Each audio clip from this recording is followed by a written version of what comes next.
ہمارا مقصد آپ کو ایک ارننگ اپرچونٹی اور ایک ایسا پلیٹ فارم پرووائڈ کرنا ہے جس پر کام کرتے ہوئے سٹارٹ میں ہزاروں اور with the passage of time لاکھوں ارن کر سکتے ہیں۔ آپ دنیا کے کسی بھی حصہ میں اس پروجیکٹ پر کام کرتے ہوئے اپنی لائف میں ایک ڈراسٹک چینج لا سکتے ہیں۔ دنیا میں دو طرح کے لوگ ہیں، ایک وہ جو بالکل آرڈنری لائف گزار رہے ہیں کہ ہم نے اسٹڈی کر لی، اب ہمیں جاب کرنی ہے اور جاب سے ایک فکسڈ انکم چاہیے، اور جب تک ہمارے اندر انرجی ہے ہم کسی بھی نیو آئیڈیا کو ڈسکور کرنا ہی نہیں چاہتے۔ دوسرے وہ لوگ جو اپنی جاب اور کچن مینج کرنے کے ساتھ ساتھ اپنے فیوچر کو پلان کرتے ہیں کہ کیسے اپنے لائف سٹائل کو چینج کر سکتے ہیں۔ کیا وجہ ہے کہ غریب شخص غریب سے غریب تر اور امیر شخص امیر سے امیر تر ہوتا چلا جا رہا ہے؟ ایک ایگزامپل آپ کو دیتا ہوں۔ غریب انسان کہتا ہے بیٹا میں نے اپنی لائف میں محنت کی اور یہاں تک آیا، تم نے بھی محنت کرنی ہے اور یہاں تک آنا ہے۔ تو بھائی جب آپ محنت کر کے یہاں تک آئے تو آپ مڈل کلاس فیملی سے بلونگ کرتے تھے، آپ کا بیٹا بھی جب یہاں تک آئے گا تو وہ بھی مڈل کلاس ہی رہے گا۔ جبکہ رچ ڈیڈ کہتا ہے کہ بیٹا میں محنت کر کے سسٹم کو، بزنس کو، پائپ لائن کو، آئیڈیا کو یہاں تک لے کر آیا ہوں، اب یہاں سے آگے آپ کو لے جانا ہے۔ یہی وجہ ہے کہ ہماری سوسائٹی میں امیر لوگ امیر سے امیر تر ہوتے چلے جا رہے ہیں۔ رابرٹ کیوساکی کہتے ہیں کہ پوری دنیا کو ہم ارننگ کے حوالے سے 4 ڈیفرنٹ کوارڈرنٹس میں تقسیم کر سکتے ہیں: employment, self employment, business man, investor. First quadrant میں تقریباً 90% لوگ ایک معمولی سی سیلری کے بدلے اپنی پوری زندگی کسی نہ کسی کی ملازمت کرتے گزار دیتے ہیں۔ کوسچن یہ ہے کہ یہ 90% لوگ آخر غریب کیوں رہ جاتے ہیں؟ لیٹ سپوز ایک شخص نے جاب سٹارٹ کی، 20 سے 25 سال کے بعد وہ 18th گریڈ کا آفیسر بن چکا ہے، جو ایک اچھا سٹیٹس ہے۔ اس شخص کی اچانک ڈیتھ ہو جاتی ہے، اس کا بیٹا 9th کلاس میں ہے، کیا وہ ڈائریکٹ 18th گریڈ کا آفیسر بن جائے گا یا پھر اسے دوبارہ سے سٹارٹ کرنا ہوگا؟ آف کورس وہ دوبارہ سے سٹارٹ کرے گا، اپنی تعلیم مکمل کرنے کے بعد وہ لوور گریڈ سے اپنی جاب کو سٹارٹ کرے گا، اور تقریباً 20 سے 25 سال کے پروسیس کے بعد وہ اس پوزیشن پر پہنچے گا جس پوزیشن پر اس کے ڈیڈ پہنچے تھے۔ اس میں سب سے بڑا پرابلم یہ ہے کہ یہ لوگ سٹارٹ کرتے ہیں، ایفرٹ بھی کرتے ہیں اور ایک پوائنٹ تک پہنچ جاتے ہیں، لیکن ان کے آنے والی جنریشن اس پوائنٹ سے آگے کنٹینیو نہیں کر پاتی، بلکہ انہیں دوبارہ زیرو سے سٹارٹ کرنا پڑتا ہے۔ رابرٹ کیوساکی کہتے ہیں کہ 6% لوگ ایسے ہیں جو جاب کرتے کرتے تنگ آ جاتے ہیں، جو کہتے ہیں کہ ہم سیلف امپلائڈ ہوں گے، ہم خود کا کام کریں گے، کیوں کسی کے لیے جاب کریں۔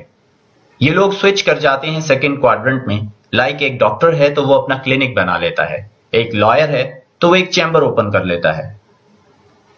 یہ لوگ سیکنڈ کوارڈرنٹ میں شفٹ کرتے ہیں تو انہیں احساس ہوتا ہے کہ اور بھی بہت سے پرابلمز ہیں۔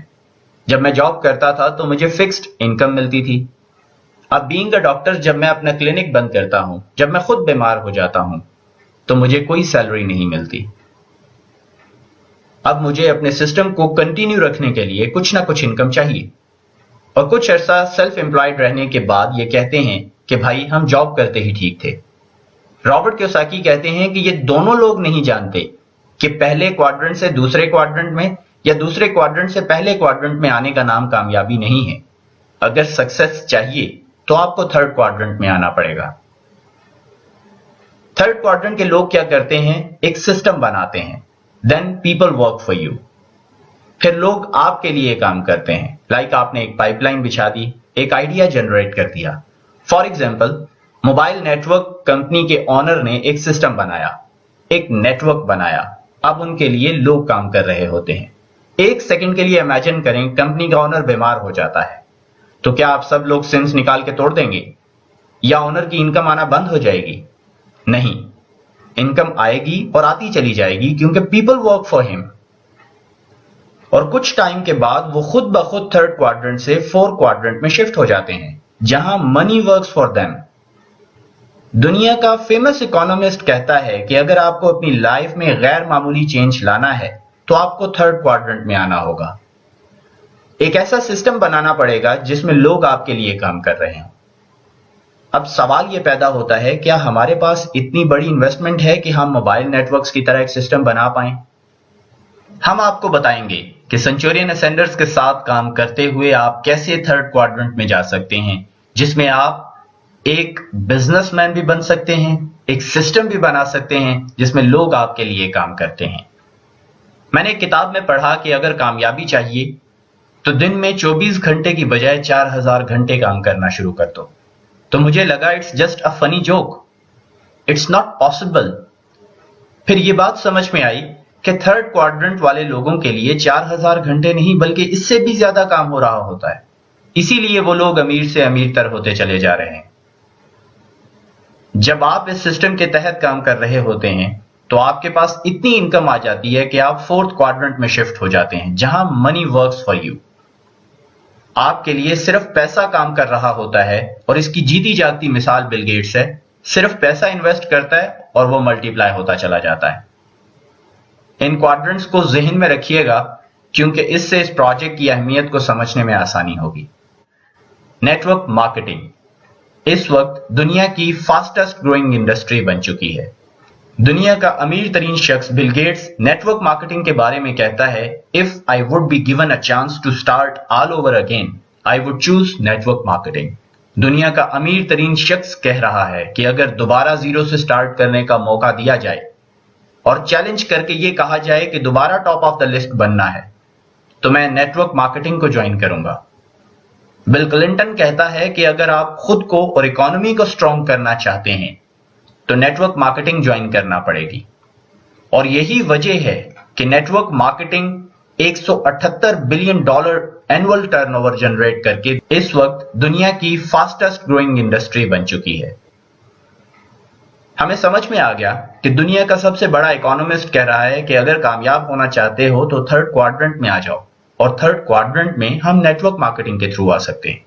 دنیا کا امیر ترین شخص کہتا ہے کہ اگر لائف چینج کرنی ہے تو نیٹ ورک مارکیٹنگ میں آ جاؤ۔ دنیا کا فیمس پریزیڈنٹ کہتا ہے کہ اگر اپنا فیوچر سیکیور کرنا چاہتے ہو تو نیٹ ورک مارکیٹنگ کرنا پڑے گی۔ یہ تمام باتیں سمجھ میں آتی ہیں، لیکن نیٹ ورک مارکیٹنگ آخر ہے کیا اور اسے کیسے کرنا ہے؟ اگر آپ نیٹ ورک مارکیٹنگ کا حصہ بنتے ہیں تو سینچورین اسینڈرز آپ کی کیا ہیلپ کر سکتے ہیں؟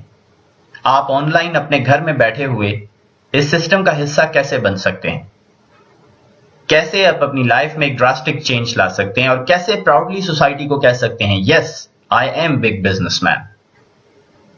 نیٹ ورک مارکیٹنگ نام ہی سے آپ کو لگ رہا ہوگا کہ شاید کسی چیز کی مارکیٹنگ کرنی ہے یا کوئی چیز ڈور ٹو ڈور سیل کرنی ہے۔ ایسا بالکل بھی نہیں ہے، کیونکہ نیٹ ورک مارکیٹنگ اور مارکیٹنگ میں بہت بڑا ڈفرنس ہے۔ مارکیٹنگ کس طرح فلو کرتی ہے اور نیٹ ورک مارکیٹنگ اس سے